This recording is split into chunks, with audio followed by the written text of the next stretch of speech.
After Caitlin Clark revealed she was leaving America, the WNBA went completely insane. Now, everyone is freaking out like it's the end of the world, but let's face it, it's too late. Neither Caitlin nor her fans care anymore, and she had trouble defending herself physically. She struggled with physical defense she's faced at the professional level and voiced frustration with the league's officiating, recently telling reporters, quote, "I feel like I'm getting hammered and everybody is physical with me, and opponents get away with things that other people don't get away with." That's what Caitlin Clark said. She worked incredibly hard for this team, grew their fan base, increased marketing sales, and generated more buzz for the league than ever before. People commented on every video that they watched because of CC, which is why the WNBA's higher-ups finally realized that their empire was crumbling. What I am upset about is like, hey man, your meal ticket is under constant attack. There's been dirty plays all season. However, in all honesty, Clark shouldn't even think about returning since this league doesn't deserve her. You can see why by the way they treated her in just 2 playoff games.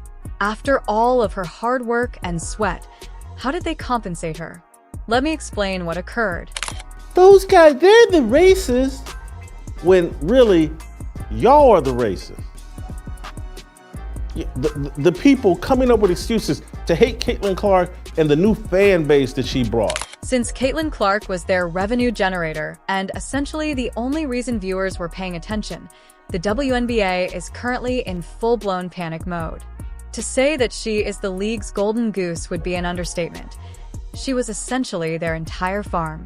When Clark took the court for her regular season finale against the Washington Mystics, it wasn't just a scheduled game. It was the season's highlight.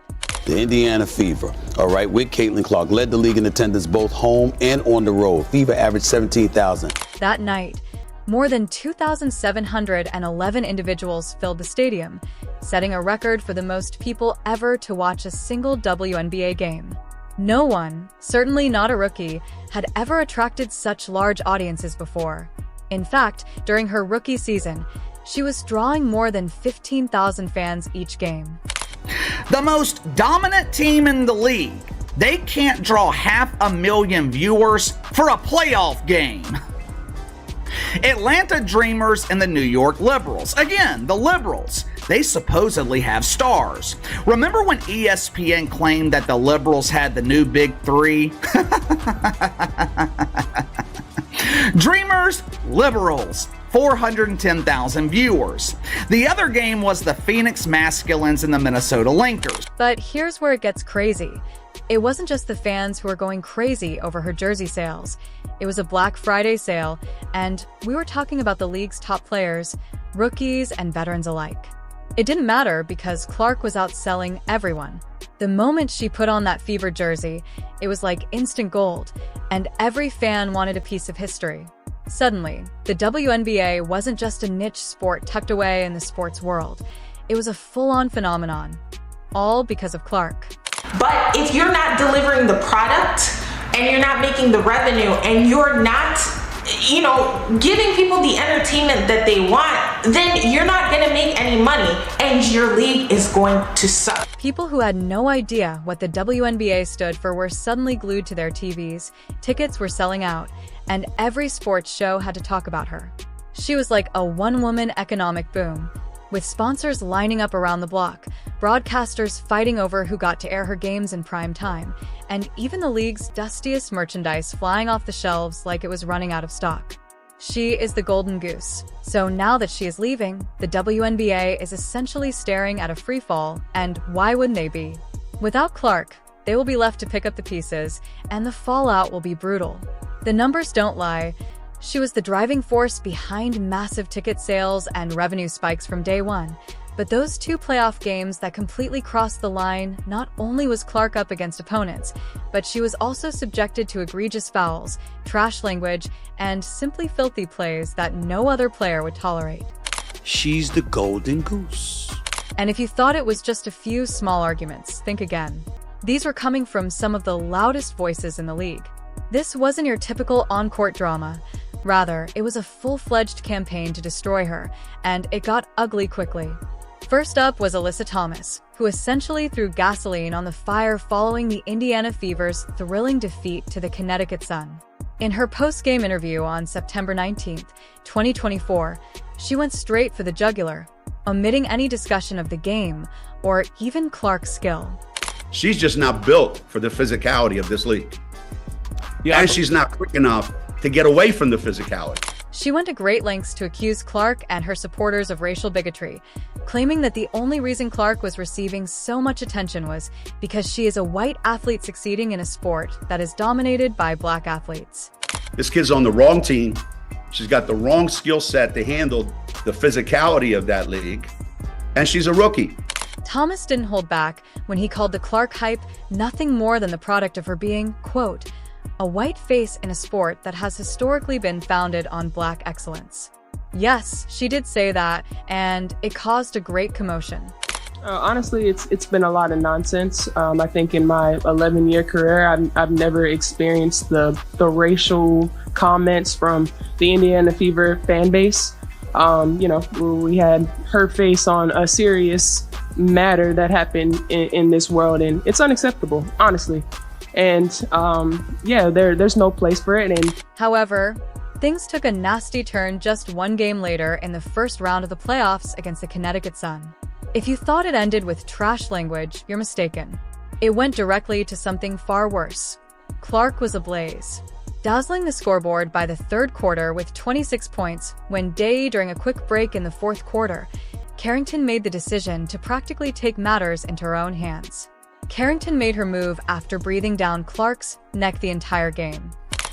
And this woman swats at the basketball and somehow decides to turn her hand down and her fingernails and jab them right into the eye of Caitlin Clark. No foul call. No refs stopping the game to go, is this a flagrant? None of that. Just everybody moved on. Instead of going for the ball, she went for Clark's face and stabbed him in the eye with her finger. This wasn't a friendly poke. Rather, it was a violent blow that briefly blinded Clark in one eye. The referees might have easily passed for statues. No whistle, no foul, nothing. She stumbled away, scratching her eye and attempting to shake it off. But did she sit out? Nope, she returned immediately, because that's what she does. She fights even when it seems like the league is ignoring her. Your biggest star, your meal ticket, the reason why you have relevancy, just got stabbed and assaulted and nothing. And right when you believe things couldn't get much worse, Game 2 on September 23rd, 2024, featuring Candace Carter, descended into a full-scale attack. Carter, who is renowned for being a little too rough, wasn't merely playing defense. Rather, she was determined to destroy Clark, and she wasn't playing it subtly. She gave Clark a powerful elbow to the ribs halfway through the second quarter, leaving her gasping for air. What I am upset about is like, hey man, your meal ticket is under constant attack. There's been dirty plays all season. Fans witnessed it. Carter wasn't finished, though, because later in the fourth quarter, she practically body slammed him to the ground. It looked more like a linebacker tackle than a basketball play, and guess what? There was no foul, no call, just Clark getting up off the court with a look of frustration on her face. It seemed like Carter had been given a get-out-of-jail-free card for the entire game. Everyone watched it, including the commentators and the referees. It's an attack on Caitlin Clark. Caitlin Clark's the wrong face for this league because her fans are so racist. Where have I heard this argument before? Oh, Donald Trump may be fine, but all the MAGA people, they're terrible. They're the deplorable. And as all of this was happening on the court, Clark was being verbally attacked by those who ought to have been discussing her incredible rookie campaign. The loudest of all of them was none other than Sheryl Swoopes, who spoke candidly about Clark's talent and her record-breaking season just a day after the playoffs ended. She's got 14,000 followers. And it's really easy to ignore, and most people don't know who she is in the sports world. The only reason why people even know who she is because of Caitlin Clark. And she still only got 14,000 followers on Twitter. She doesn't have much of a brand. No, she went for the low blow, calling Clark the blonde, blue-eyed American that fans allegedly preferred while ignoring all of Clark's accomplishments. She basically implied that the only reason Clark was receiving so much attention was due to her appearance rather than her skill, because it was Caitlin Clark and she couldn't play that game. These weren't just petty remarks or cheap shots. They were meant to tear Clark down, to undermine everything she had worked so hard to build and make it appear as though she hadn't earned her spot in the league. The hits weren't just physical, they were personal. They were meant to take away any respect or legitimacy she had earned, giving the impression that her ascent was solely due to favoritism or bias. Because it's Caitlin Clark and she can't do that game. Given Caitlin Clark's choice to leave the WNBA and go to.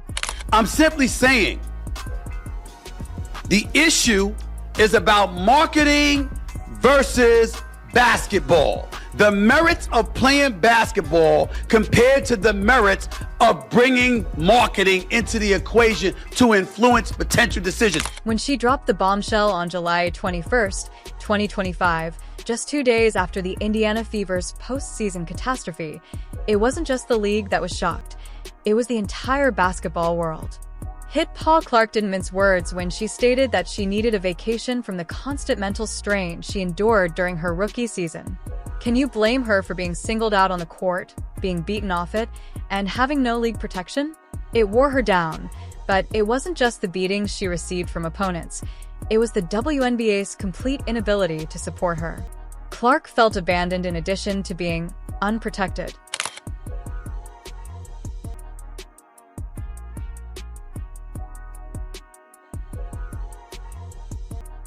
And let's not fool ourselves, her timing couldn't have been worse for the WNBA, which at last saw a spike in all forms of revenue from ticket sales and viewership. To give you an idea of how enormous she was during her debut season, Clark alone attracted over 500,000 fans. Yes, 500,000 people came simply to see her, something the league had never witnessed before. There were regular season games this season where Caitlin Clark drew more than 1.8 million viewers. However, I hope Kat Engelbert is ready for disappointment, because there's a hell of a lot more of it on the way. Let's put this in its proper perspective. When I think about Caitlin Clark, the operative word that comes to my mind is gratitude. Without Clark, those sellout games will resemble high school scrimmages. The sky-high secondary market prices will take a nosedive, and the sponsors who are finally showing interest are most likely already packing their bags.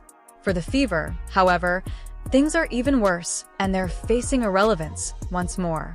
Gainbridge Fieldhouse, which was electrifying every time Clark on the court, will return to being a ghost town, and even nearby businesses that were benefiting from the game day crowds will feel the effects.